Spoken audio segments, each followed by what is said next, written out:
बोलती पुस्तके. ज्यांना वाचनाचा नाद, त्यांना बोलती पुस्तके घाली साद.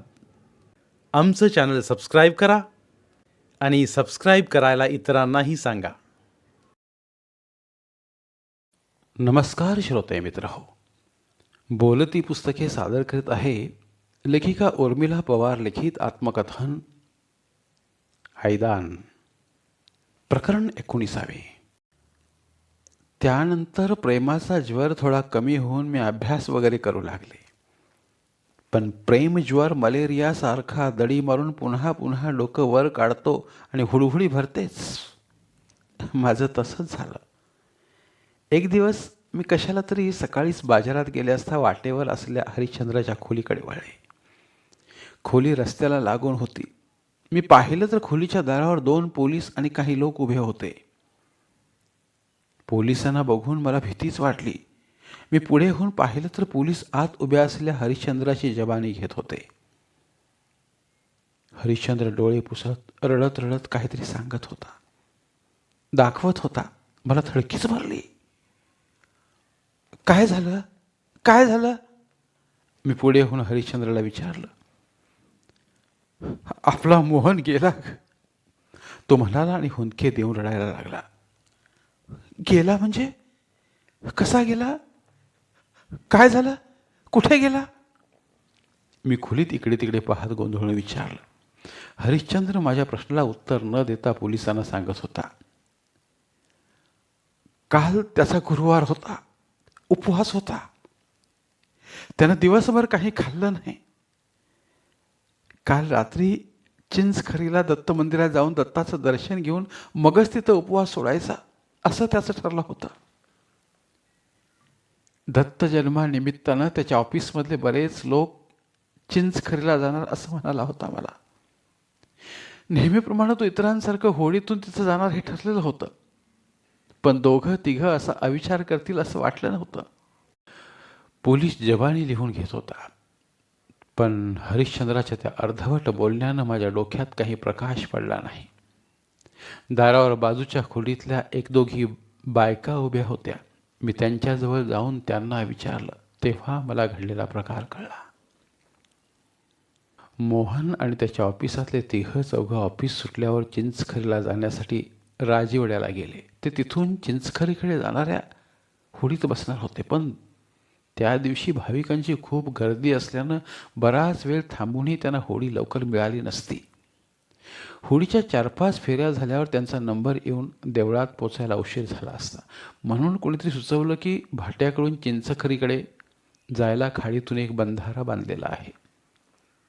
त्यावरून बरेच लोक पायी चालत चिंचखरीला पोचतात. आपण तिकडून जाऊया. लगेच 3-4 उत्साहानं बंधाऱ्याकडे निघाले. त्यात मोहनही होता. ते संध्याकाळच्या संधिप्रकाशातून बंधाऱ्यावरून निघाले. त्या दिवशी पौर्णिमा होती. काही वेळानं काळोख पडला असला तरी चांदण्यामुळं बंधारा दिसत होता. पण त्याच वेळी हळूहळू भरतीचं पाणी चढतंय हे कुणाच्या लक्षात आलं नाही. आणि लक्षात आलं तेव्हा उशीर झाला होता. अर्ध्या वाटेत चुहूकडून पाणी घिरून येऊन पायाखालचा बंधारा नाहीसा झाला आणि 4 घाबरले.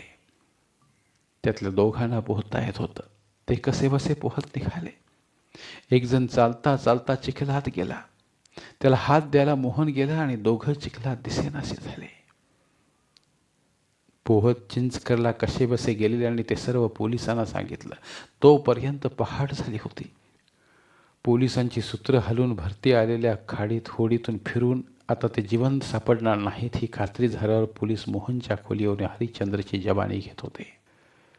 त्याला काही व्यसन होतं का? दारू वगैरे कधी घेत होता का? तुम्ही त्याला केव्हा पाहिलं? त्याच्या घरी कोण कोण आहे? त्यांच्याशी त्याचे संबंध कसे होते? तुमच्याशी कसे होते? 1 ना 2 अनेक प्रश्न विचारले जात होते. अखेर ते सगळं संपलं आणि हरिश्चंद्र पोलिसांबरोबर रडत रडत चिंचखरीला निघाला. मी बाजारात कशाला आले हे विसरून मीही त्याच्याबरोबर चिंचखरीला गेले.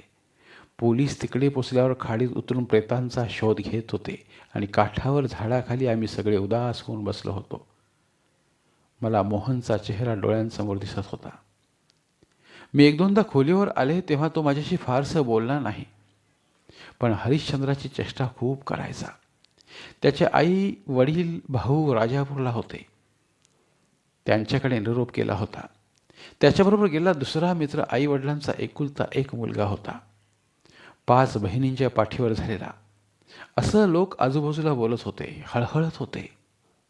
मी दुपार उलटली तर हरिश्चंद्रा शेजारी बसून होते. त्या परिस्थितीत मोहनच्या चिंतेपेक्षा हरिश्चंद्राच्या सहवासासाठी मी तिथं बसले आहे हे मला जाणवत होतं आणि घरी आई वाट पाहत असेल, काळजी करत असेल हेही कळत होतं.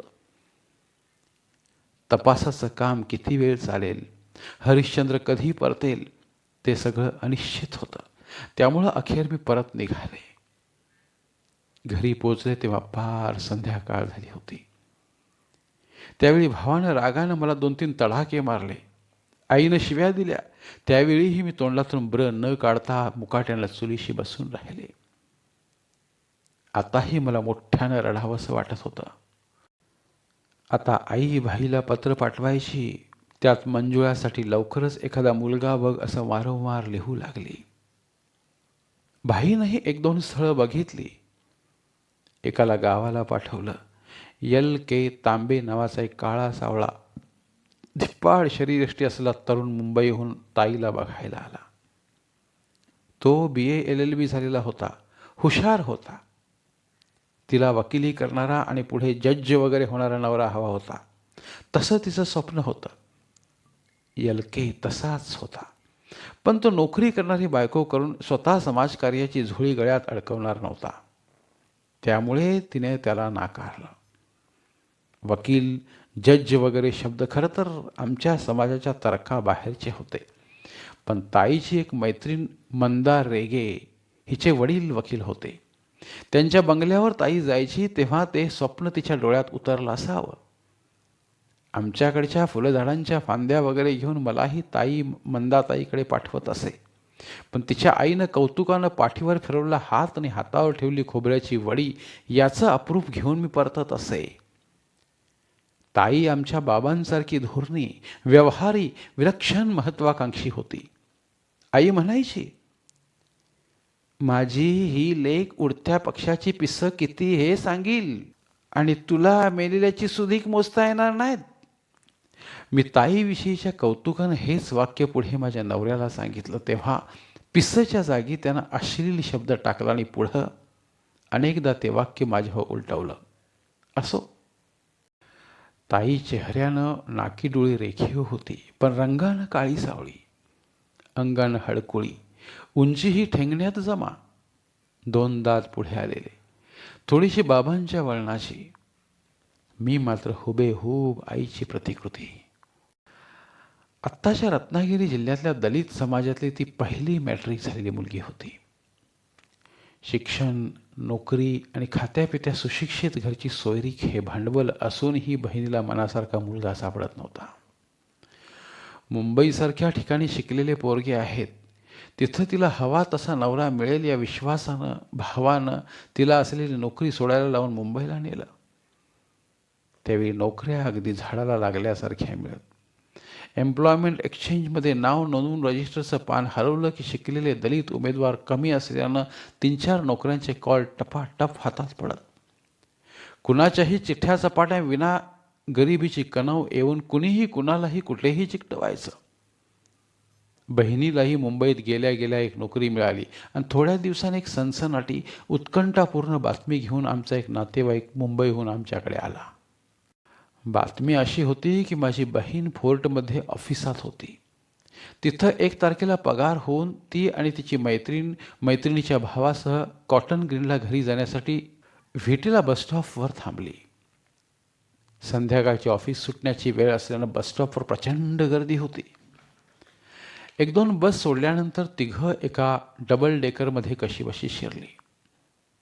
पुढच्या स्टॉपवर बहिणीला बसायला दाराजवळच्या आडव्या सीटवर जागा मिळाली.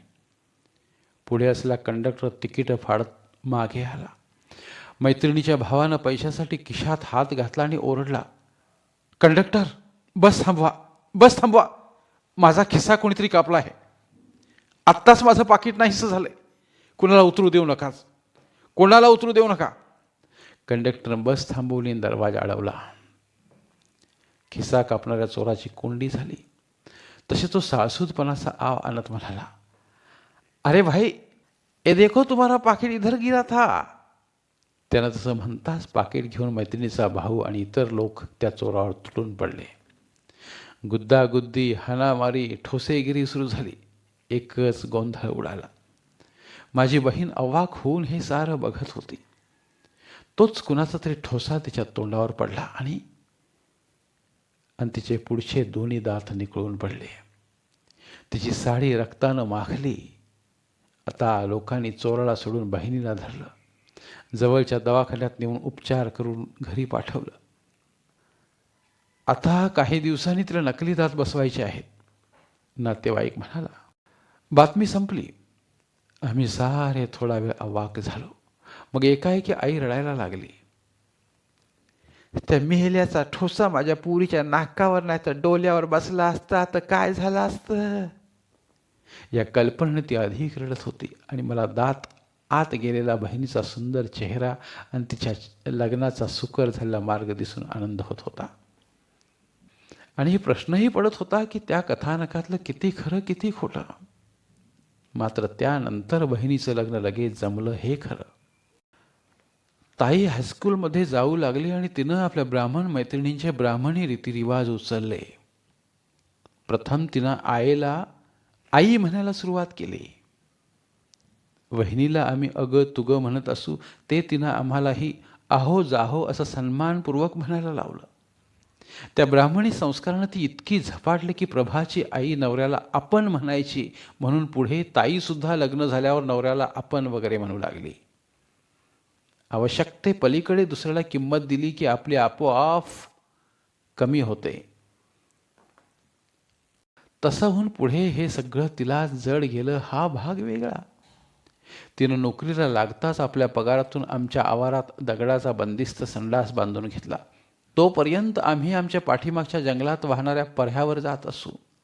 हा पर्ह्या म्हणजेच पर्याय अशी समजूत होऊन पर्याय शब्द आला की आमची आई म्हणायची, या गोष्टीला काय पर्याय आहे काय. तर ह्या पर्यायाच्या आजूबाजूला आंब्या काजूची झाडं आणि बोरी बावळीची झुडपं गच्च उभी असत. त्यामधून मागच्या टेकडावरील घरांकडे जायला एक पायवाट होती. त्या पायवाटेनं जाणाऱ्या येणाऱ्या पुरुषाची नजर पडणार नाही अशा बेतानं दडून बसावं लागे. मोठ्या बायकांना पुरुष तिकडे धरतात असं आमच्या पोरांच्याही कानावर असायचं. शिवाय भूताखेताच्या गोष्टी तर भरपूर होत्या. ती भूत फांद्यांची गवतांची सळसळ करतात, मधूनच कुकारीने शिट्याही मारतात असं कोणी कोणी सांगायचं. एकदा माझी एक मावस बहीण सांगत होती की ती खाली मान घालून बसलेली असताना थोड्या वेळानं तिच्या अगदी पुढ्यात नजरेसमोर मोठ्या सुपा एवढं माणसाचं पाऊल दिसलं. ते बघताच तिची बोबडी वळली, टिन टॉफ तिथूनच टाकून तिनं घराकडे धूम ठोकली. खरोखर ते पाऊल कुणाचं होतं, भूताचं की कुणा लिंग पिसाटाचं, असा आईला प्रश्न पडायचा. आम्हाला मात्र तिकडे एकटं जायला भीती वाटायची. मग कुणाला तरी सोबतीला न्यायचं. कोणी सोबतीला नसलं की टिनटॉप पुढ्यात घट्ट धरून बसलं तरी कल्पनेतलं सुपा एवढं पाऊल टिनटॉपाच्या जागेवर दिसायचं आणि मग अटकीच बसायची. मला आईनं नाईलाज असतो तेव्हा घेतलेल्या शाळेच्या नव्या युनिफॉर्मवर नव्या कपड्यांची हौस भागवावी लागत असे. 9व्या इयत्तेपर्यंत माझ्या पायाला चप्पल माहीत नव्हती. नानीस गावचा गंगाराम कांबळे नावाचा एक मुलगा मॅट्रिकच्या एका वर्षापुरता आमच्याकडे राहिला होता. जाताना तो आपले फाटके कॅनव्हासचे बूट टाकून गेला. ते बूट शाहूनं पुढे वर्षभर वापरले. तिथं माझ्या पायानं कोण विचारतो. तर अशा परिस्थितीत ताईनं मला सिल्कच्या कापडाचा स्कर्ट, ब्लाऊज आणि नक्षीकाम असलेले तपकिरी रंगाचे उंची सँडल घेऊन दिले. ते घातल्यावर कुणा एका बाईनं हातातल्या सोन्याच्या पाटल्या दाखवण्यासाठी आपल्याच घराला आग लावून, बघा बघा बघा बघा इथं इथं आग लागली असं म्हणत हात फुलवले. तसं आईनं अंगणात विकण्यासाठी रचून ठेवले करंडे पेटवून भोवतीनं नाचावं असं मला वाटत होतं. तर अशी माझी ताई तिच्या टपोऱ्या डोळ्यातले कितीतरी प्रसंग तेव्हा मला कळलेच नाहीत. त्यातला एक प्रसंग अजून अगदी झगझगीत दिसतो. ते शिमग्याचे दिवस होते. त्या दिवसात छत्रीच्या काळ्या कापडाला भोकं पाडून त्यावर चुन्यानं डोळे, नाक, तोंड काढून ते कापड तोंडावर घालून खेड्यापाड्यातली पोरं सोरं संकासूर होऊन लोकांच्या अंगणात जाऊन आयनाच्या बायना घेतल्याशिवाय जायना, कोल्याची आय कोळसं खाय, माल्यावर ढब्बू पैसा शोधते हाय असं म्हणून कुकारे करत उंच उड्या मारायचे, पैसे मागायचे. कधी कधी दूर दूरच्या गावाहून आलेला 8-10 खेड्यांचा ताफा मृदुंगावर कडाडती थाप मारत अंगणात येऊन झुलत झुलत नाचायचा. कडकडत्या उन्हात घामाच्या धारा ओघळवत फिरणाऱ्या त्या खेड्यांच्या हातात पैसे देताना त्यांच्या घामाचा उग्र भपकारा नाकात शिरायचा. रात्री रत्नागिरीतल्या भंगी लोकांचं रोंबाट पेट्रोमॅक्सच्या बत्त्या घेऊन पैंजणांचा छुम छुम आवाज करत खळ्यात उतरायचं. सिनेमातल्या नट्यांसारखा भरजरी घागरा, चोळ्या, डोक्याला केसांच्या बोजड, टोपावर फुलांची भरघोस वेणी, भडक मेकअप, डोळ्यात काजळ, ओठांना लाली, काहींनी रुबाबदार पॅन्ट शर्टनी गळ्यात रंगीत रुमाल बांधलेला किंवा काहींचं धोतर, जॅकेट, जरतारी टोपी असं एकदम फाकडू काम असायचं. आणि नवीन कोऱ्या सिनेमाची ताजी फडकती गाणी गात मोहक हालचाली करत ते नाचायचे. ही रोंबाट श्रीमंतांच्या अंगणात प्रथम उतरायची आणि उत्तर रात्री कधीतरी रंग उतरता उतरता आमच्यासारख्यांच्या अंगणात यायची. त्यांच्या बाजापेटी ढोलकीचा आवाज ऐकता झोपेतून खाडकन जागं होऊन दार उघडून आम्ही बाहेर यायचो. ते लोक नाचून गेले की त्यांच्या मेकअपचा अत्तराचा वास मागे दरवळत राहायचा. कधी कधी मी आणि शाहू त्यांच्या मागोबा आणखी काही घरापर्यंत जाऊन नाच बघायचो. त्या दिवसात भंग्यांच्या रोबाटाचं अनुकरण करत लेपर हॉस्पिटलमध्ये काही पेशंट ही नाचकाम दाखवून 4 पैसे मिळवण्याच्या आशेने फिरायचे. धन्यवाद. उर्वरित आत्मकथन पुढील भागात.